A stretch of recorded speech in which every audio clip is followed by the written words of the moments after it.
Alright, so I played a game called Ion Fury, which brought me to a conclusion that I very much prefer these kinds of shooters to the more modern ones. The Call of Duty, the Battlefield, the Counter-Strike, whatever have you, Ion Fury is a faithful recreation of an old-school shooter, and I was honestly surprised this isn't some forgotten gem alongside Shadow Warrior, Duke Nukem and the like. I enjoyed it quite a bit, although I believe I'm starting to see the problems with the genre as a whole. Anyway, I recommended it. Good game if you want to do some shooting. The story is irrelevant. The gameplay for this particular title is also not much to talk about, as, like I said, it's exactly like the other games like this. So I thought I would just ramble about the genre as a whole. If you want something newer, I can compare it to bolt gun. The term boomer shooters is used a lot, and it sounds like the dumbest thing to me, but I can't really think of anything better, so here we are. Anyway, each of these games has their own quirks.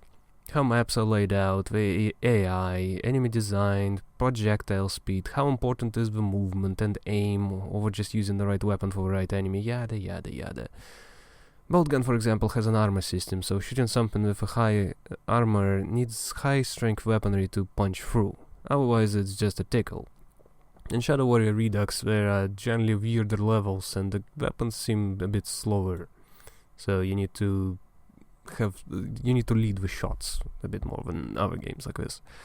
Also, melee is definitely a lot more useful than the other games. So I'd say the thing about Ion Fury is that it doesn't seem to have anything special about it. There are definitely a lot more secrets that I am used to. Also, ammo seems a bit more plentiful. Enemies are a little less bullet spongy than some other titles. Which is actually kind of nice, because I find some games balance this absolutely terribly. In Ion Fury I've definitely had a few times when I felt like a goddamn badass, headshotting enemies left and right, using barely up any ammo. I remember playing Wolfenstein The New Order and praying for more ammo all the goddamn time, because it takes forever to kill anybody. Honestly, had a bit of love-hate relationship with that game.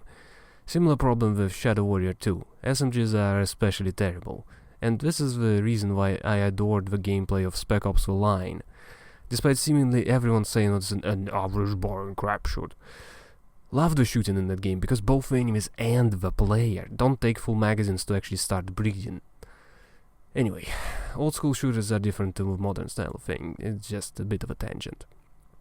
But I noticed one quirk about them that seems to come up every single time. It was the most apparent with Boltgun. So early on you start up and explore, try to get your bearings, unlock a new gun, maybe get some cool pickups, and maybe even encounter a secret and see some new mode for the main gun. Great stuff, right? Everyone can get behind that. Definitely seen a bunch of people on YouTube played Boltgun when it came out, but here's the thing. Over time that level of enjoyment seems to diminish. Fewer pickups, ammo is no longer important to find as there is a huge arsenal. And the upgrades seem like a necessity rather than a fun reward. The levels also feel a bit more restrictive or more predictable, I suppose.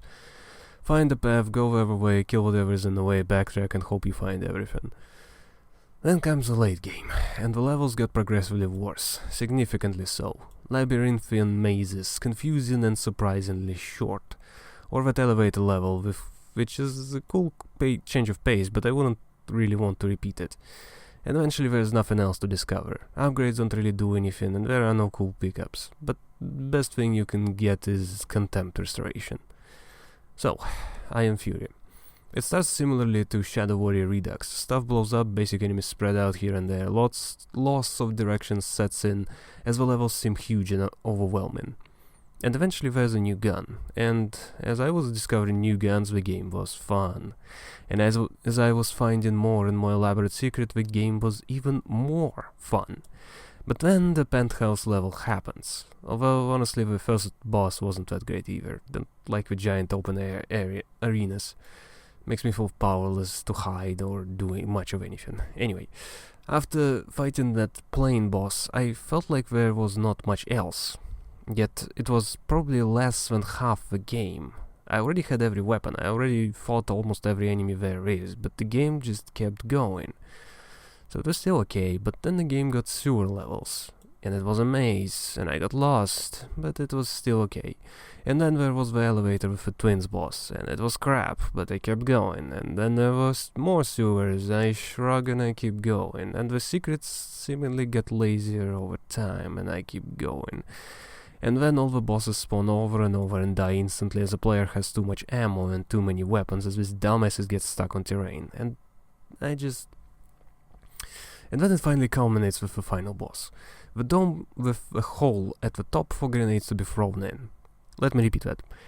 The last boss is a dome with a hole for grenades to be thrown in. That's it, that's the only way you can damage it. Does it sound fun? I mean, it kind of was, but that's because there were more enemies spawning during that fight than the entire level's worth. The amount of explosions I've done, the sheer number of loading and reloading I've done because I kept dying, it was something quite fun. But that's the thing, none of those are the boss itself, it was just a change of pace, as usually it's 4, maybe 6, 7 enemies at a time. Here it was so many that I actually got body blocked from every direction. Multiple times. That is a huge amount. But the design of the boss itself is utter crap, let's be honest.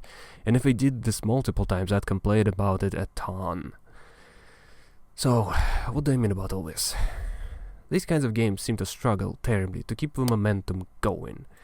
Early on it's a fun experience, at times it can even be scary, as the ammo might be too low to tackle the enemies head on, so the player has to improvise and figure out some other way to proceed. But when the pickups pile up, the enemies become predictable, the level design familiar, and it's still good then. But the game developers don't seem to try and push it further from there, and I'm not sure how would they. But they decide to just keep it going for hours longer after that, and obviously getting burnt out, so the level design seems to suffer, which also exposes very, very glaring flaws with the AI.